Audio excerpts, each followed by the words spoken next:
ভাইরে ভাই, গতকাল রাতে এটা কি দেখাইলো আলেহান্দ্রো গার্নাচো।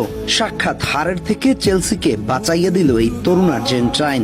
অপরদিকে সাফ হয়ে মাঠে নেমে এনজো ফার্নান্দেসের বাজিমাত পুরো ম্যাচের মোমেন্টাম ঘুরাইয়া দিচ্ছে এই আর্জেন্টাইন মিডফিল্ডার। আরেক আর্জেন্টাইন ফাকুন্দো বুওনানাতো নাইমেও একের পর এক আক্রমণ। চেলসির 3 আর্জেন্টাইন ত্রয়ীর বাজিমাত। এবার তাইলে কথা না বাড়াইয়া গার্নাচোর গোলটা দেখি। প্রথমার্ধের শুরুতেই ব্রাজিলিয়ান ফুটবলার এস্তেবা উইলিয়ানের দুর্দান্ত গোলে এগিয়ে গেল পরাপার 2 গোল হজম করে প্রথমার্ধ শেষ করে চেলসি, যার মধ্যে একটা ছিল পেনাল্টি। এরপরেই দ্বিতীয়ার্ধে সাব হয়ে মাঠে আসলেন আর্জেন্টাইন ইয়ংস্টার গার্নাচো। ম্যাচের তখন 52তম মিনিট।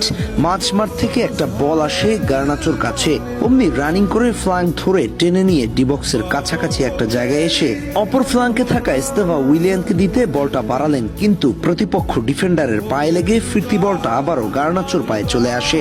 এবার গার্নাচো 2 পা সামনে এগিয়ে ডিবক্সের মধ্যে ঢুকে লেফট